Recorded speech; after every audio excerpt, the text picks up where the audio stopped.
오늘 새벽에 함께 볼 말씀 마태복음 24장 29절에서 31절까지 말씀입니다. 우리 같이 한 목소리로 읽겠습니다.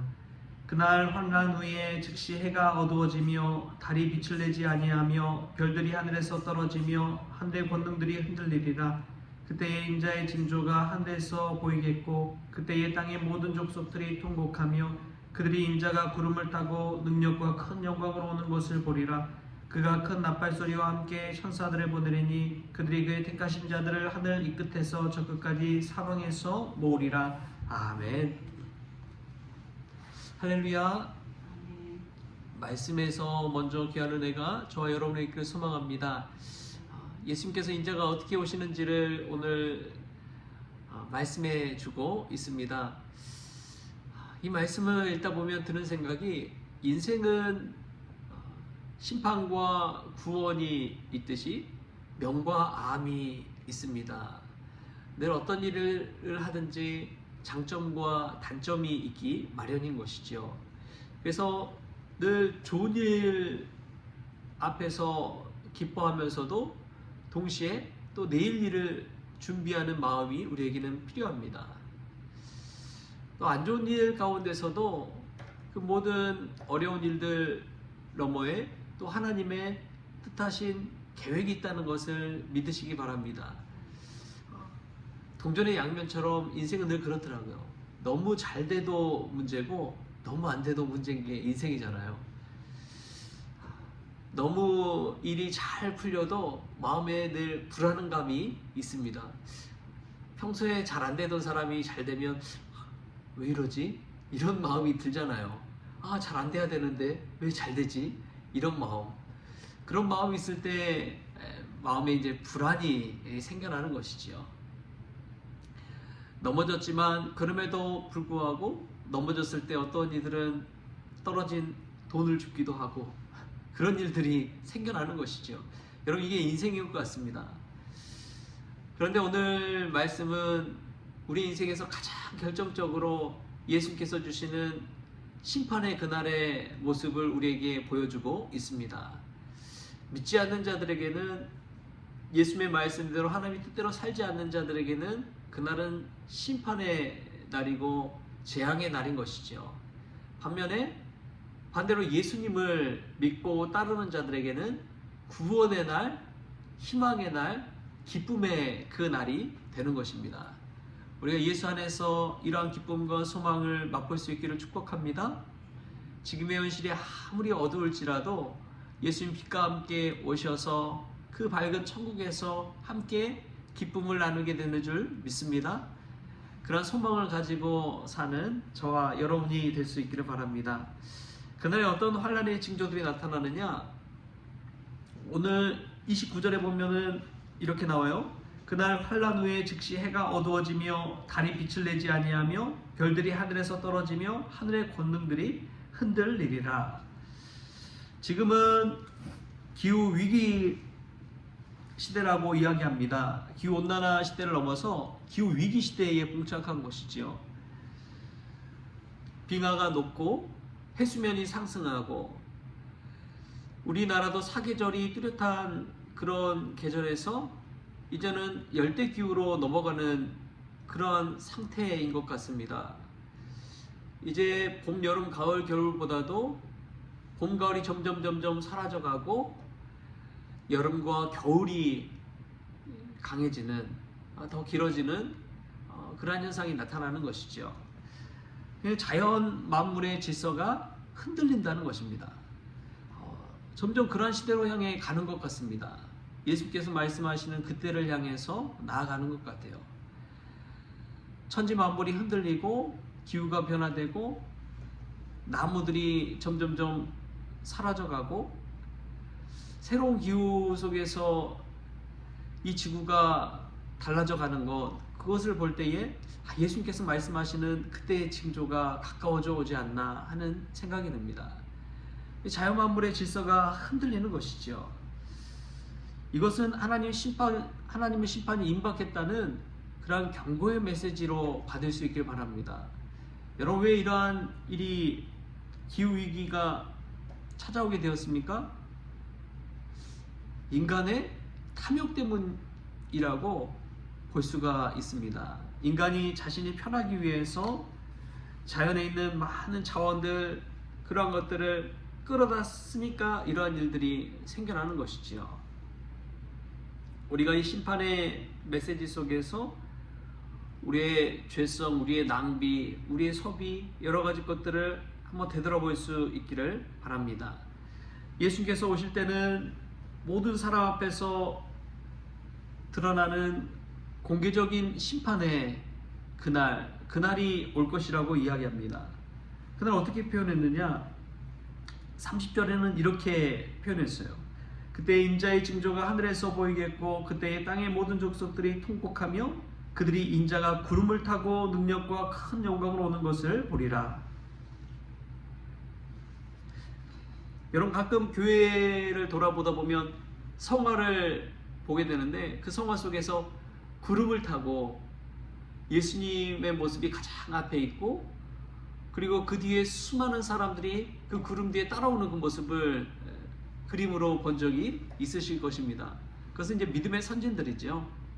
예수님과 함께 있는 믿음의 선진들이 심판의 그날에, 예수님의 재림의 그날에 구름을 타고 함께 와서 이 세상 가운데, 이 세상 심판한 동시에 믿는 자들, 택한 자들을 구원하는 그러한 그날의 날을 묘사하고 있습니다.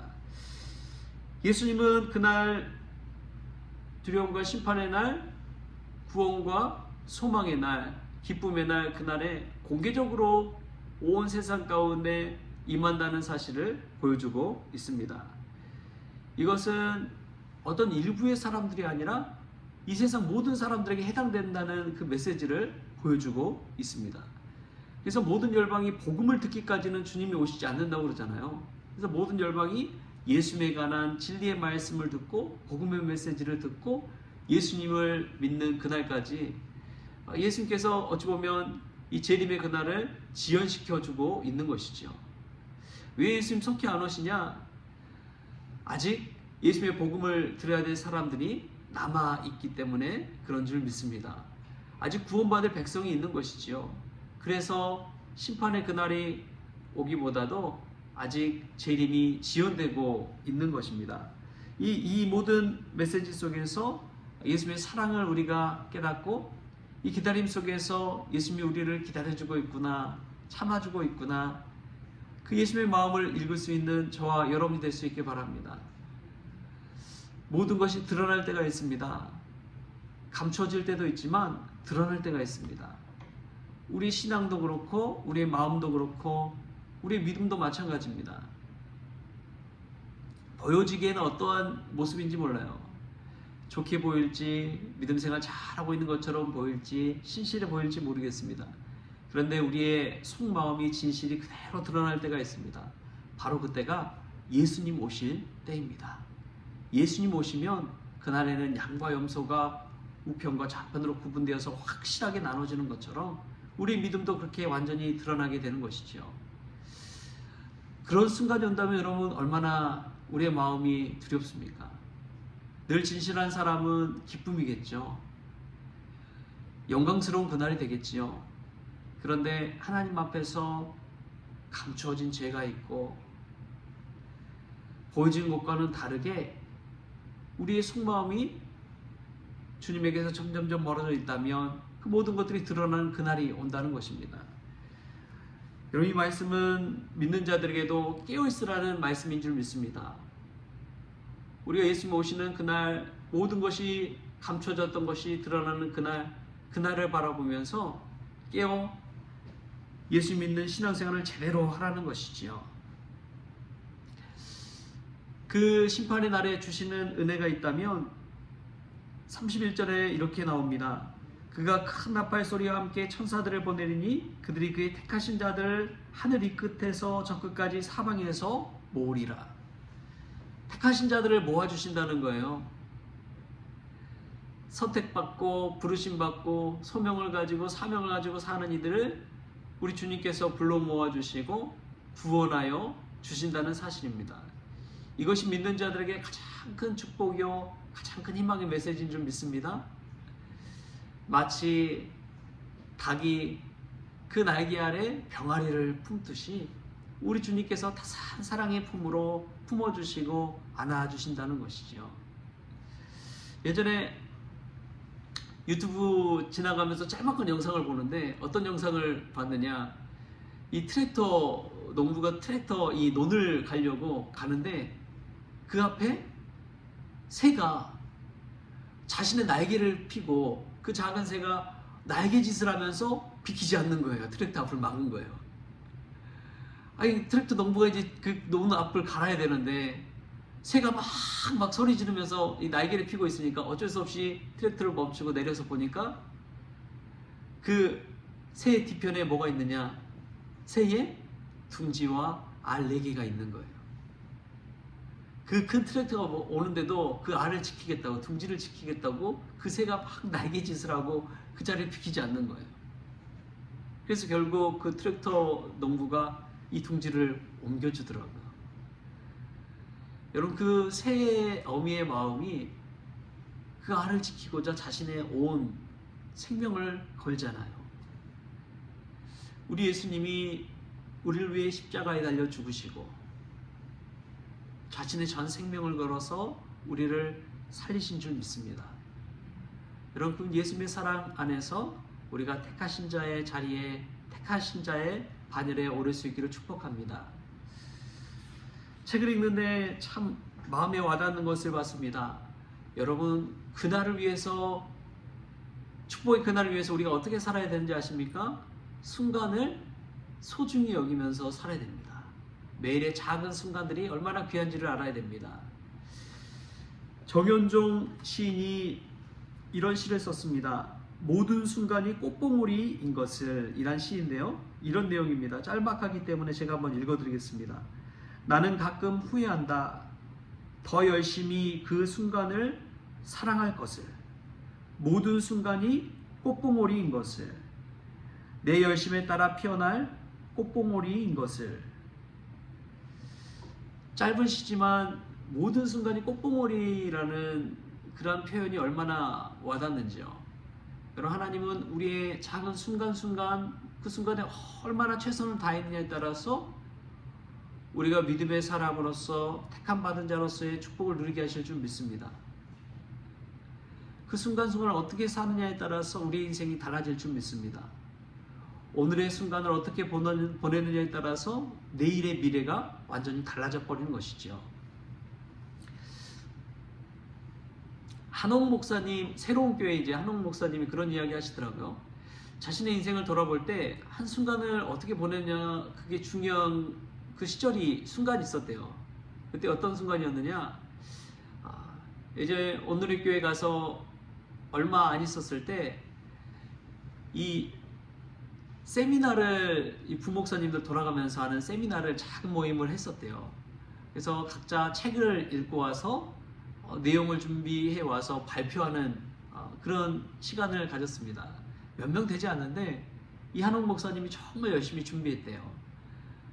그래서 이제 이 PPT랑 막 자료 준비해가지고 막 한 3-4명 있는 데서 열심히 발표한 것이죠. 근데 그 모습을 하영조 목사님이 보신 거예요. 우연히 지나가다가 이제 하영조 목사님이 그 모습을 보고 눈여겨보시고 들으신 것이죠. 그래서 정말 준비 많이 하고 잘했다고 그렇게 스치듯이 지나가면서 이제 갔는데, 나중에 이 큰 그 CEO들 강연하는 그 자리에 하영조 목사님 가야 되는데 못 가고 대신 추천해 줄 사람을 알려주라고 해서 이 한옥 목사님을 추천해 줬다는 거예요. 그래서 뭐 거인들의 발자국이라는 책도 쓰게 되고 그 강연을 하게 되면서 이 한옥 목사님이 이 스포트라이트를 받게 되고 지금의 한옥 목사님의 자리까지 오는데 결정적인 역할을 했다라는 이야기를 하더라고요. 그 한순간에 몇 명 되지 않는다고 여러분 허투루 준비했다면, 그냥 대충 했다면 여러분 어떻게 됐을까요? 지금의 한옥 목사님은 없었겠지요. 저희도 마찬가지 아닙니까? 인간의 중요한 그 순간이 있잖아요. 마치 1년 동안 수능을 준비하는 수험생처럼 그 수능 하루를 위해서 365일이 아니라 고등학교 전체 시간들을 다 준비해서 그 수능을 본 것처럼 그 순간에 최선을 다하기 위해서 우리가 얼마나 몸부림칩니까? 저는 믿음 생활도 마찬가지라고 믿습니다. 매 순간순간 최선을 다하는 사람을 하나님은 들어 사용하시는 줄 믿습니다.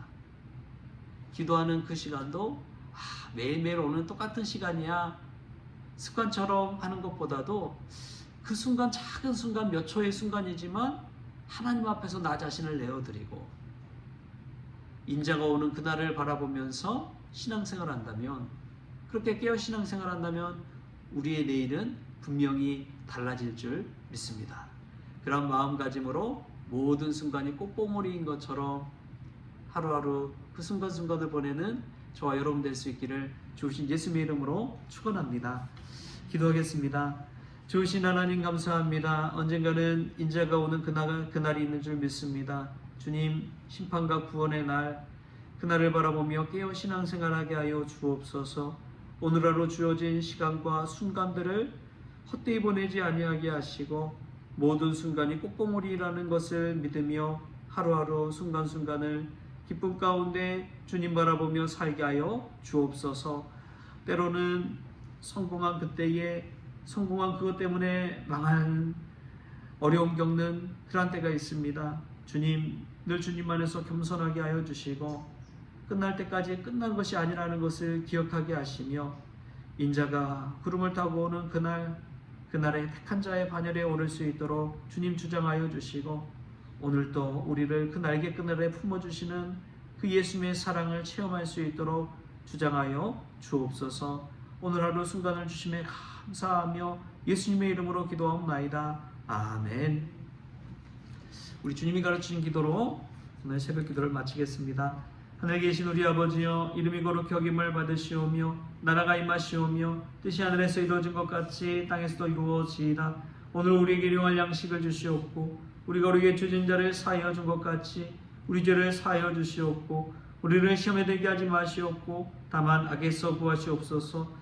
나라와 권세와 영광이 아버지께 영원히 있사옵나이다. 아멘.